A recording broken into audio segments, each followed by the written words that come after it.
నిన్న జగన్ గారు చాలా స్పష్టంగా చెప్పారు. 2029 ఎన్నికల్లో మావిగన్ ఒక సైడు, అమరావతి ఒక సైడు. మాకు మద్దతు ఇచ్చేవాళ్ళు అందరూ మావిగన్ కోటేయండి, అమరావతి మద్దతు ఇచ్చేవాళ్ళు చంద్రబాబు నాయుడు గారు కోటేయండి. ఇది ఒక రెఫరెండంగా మేము భావిస్తామని కూడా క్లారిటీగా చెప్పడం జరిగింది. ఒకటైతే వాస్తవం, ఇప్పుడు ఉన్నటువంటి 29 గ్రామాల దగ్గర చంద్రబాబు నాయుడు గారు దానిలోకి అసలు ఏం చేస్తున్నారు, ఎంత అప్పులు తెస్తున్నారు, ఎప్పటికైద్దో అసలు ఏంది పరిస్థితి అని ఎవ్వరికి తెలియదు. ఇట్లా విపరీతంగా అప్పులు అయితే చేస్తూ ఉన్నారు. మేము కడుతున్నాం అని చెప్పి అప్పుడు ఒక 5 ఏళ్ళు, ఇప్పుడు ఒక 2 ఏళ్ళు, 7 ఏళ్ళు టైం వేస్ట్ చేశారు. పూర్తి స్థాయిలో చంద్రబాబు నాయుడు గారు ఈనాటికి కూడా ఈ 29 గ్రామాలు కాదు, ఇంకొంత ల్యాండ్ ఎక్విజిషన్ కావాలి, ఇంకా 50,000 ఎకరాలు కావాలంటా ఉన్నారు. ఇప్పుడున్న 29 గ్రామాల్లో కడితే అది మున్సిపాలిటీ అయితే తప్పితే అది పెద్ద మెగా సిటీ అవ్వదని చెప్తా ఉన్నారు. అక్కడ మహా అయితే ఆ 29 గ్రామాల్లో 1,50,000 మంది పాపులేషన్ ఉంటారు. ఒక మెగా సిటీ కావాలంటే 1 కోటి మంది, 2 కోట్ల మంది కావాలి.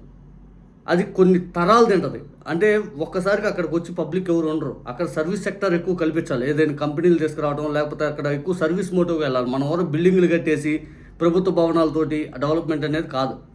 జగన్ గారు అందుకే ప్రపోజ్ చేసింది ఏంటంటే లక్షల కోట్లు అప్పులు చేసి అక్కడ పెట్టుబడి పెట్టే బదులు విజయవాడ, మచిలీపట్నం, గుంటూరు కారిడార్ బేస్ చేసుకుని మనం డెవలప్ చేసుకుంటే ఆల్రెడీ 60 లక్షల మంది పాపులేషన్ ఉన్నారు. ఆ తర్వాత పూర్తిగా మనకు పోర్ట్ ఫెసిలిటీ ఉంటుంది, ఎయిర్పోర్ట్ ఫెసిలిటీ విజయవాడలో ఉంది. బిజినెస్ సెక్టర్గా already business, education sector Guntur బాగా డెవలప్ అయింది, గుంటూరు విజయవాడ. దీని మీద మనం బేస్ డౌన్ చేసుకుంటే మనకు ఒక మెగా సిటీ ఆటోమేటిక్గా రూపొందిద్ది. మహా అయితే 10,000, 20,000 కోట్లు ఖర్చు అయ్యింది అని చెప్పి జగన్ గారు చెప్పడం జరిగింది. ఇక దీనిపై నిన్న రాత్రి ఏబిఎన్ డిబేట్లో కూడా చలసాని శ్రీనివాస్ అని చెప్పి ఒక పెద్ద ఆయన మాట్లాడటం జరిగింది. ఒక్కసారి చంద్రబాబు నాయుడు గారు ఏమన్నారో వినండి. ఇదే అమరావతి 29 గ్రామాల గురించి.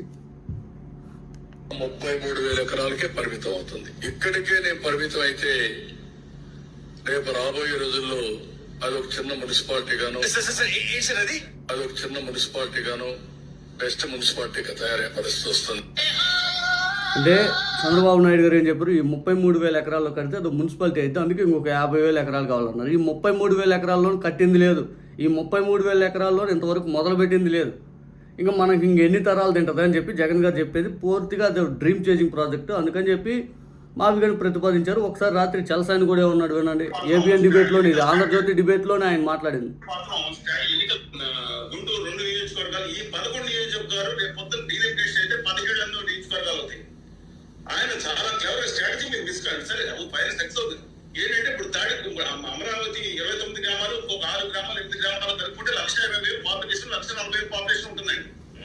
అందువల్ల స్ట్రాటజీ వెరీ క్లియర్ గా ఈ ఒక కాన్స్టిట్యున్సీ లోపు దాన్ని 18 కాన్స్టిట్యున్సీ పెట్టి ఒక స్ట్రాటజీ గేమ్ ఆడదామని ఒక డెప్త్ ప్లాన్ ఉండాలి. జస్ట్ మేము చంద్రబాబు నాయుడు గారు చేస్తున్న పొరపాటు కూడా చెప్తున్నాం.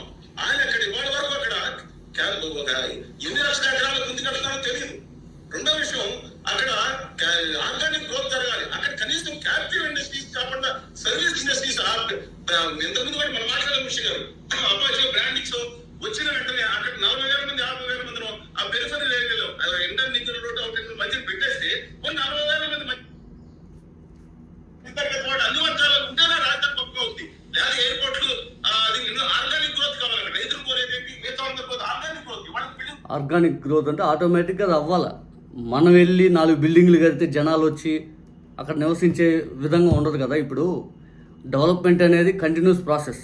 కానీ పూర్తి స్థాయిలో మనం 0 నుంచి మొదలుపెట్టి దాన్ని డెవలప్ చేస్తూ ఉంటే దానికి అమరావతి మీద పూర్తి స్థాయిలో మన రాష్ట్ర పౌరులకి పూర్తి స్థాయిలో అక్కడ సర్వీస్ ఎలా ఉంటుంది, అక్కడికి వెళ్తే మనం బతకొచ్చుడు అనేది, ఆ మోటివ్ క్రియేషన్ అనేది చాలా కష్టం. ఆల్రెడీ విజయవాడలో ఆ సర్వీస్ సెక్టర్ ఏదైతే డెవలప్మెంట్ అయింది, గుంటూరులో అయింది, మచిలీపట్నంలో అయింది. ఆ పోర్ట్ వస్తే పూర్తి స్థాయిలో జాబ్ ఫెసిలిటీ ఉంటుంది, ఎక్కువ మందికి రీచ్ ఉంటుంది. ఎక్స్పోర్ట్ ఇంపోర్ట్స్ కానీ పూర్తి స్థాయిలో ఒక విధానం అనేది అక్కడ క్లియర్ కట్ కనపడుతుంది. ఇక విజయవాడలో education sector, business sector develop అయింది. మనం అక్కడ ఐటీ కారిడార్ డెవలప్ చేసుకోవడానికి అవకాశం ఉంటుంది.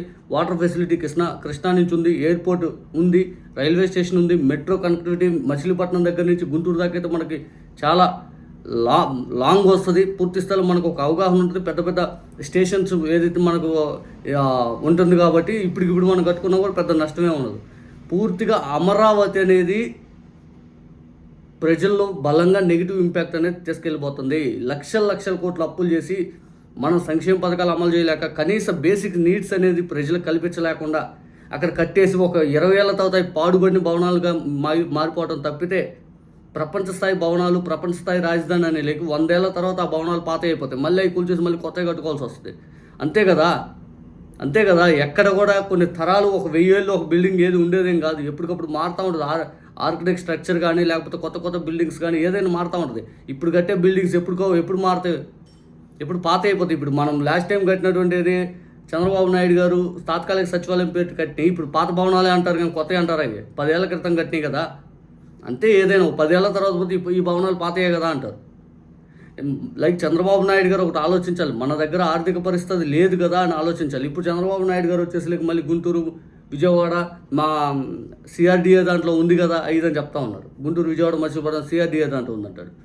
సరే, ఏదైనా కానీ ఆంధ్రజ్యోతి ఛానల్లోనే చలసాని మాట్లాడాడు కాబట్టి ఆంధ్రజ్యోతిలో డిబేట్ జరిగింది. దీని మీద వాళ్ళకు కూడా పాజిటివ్నెస్ క్రియేట్ అయ్యిందని చూద్దాం.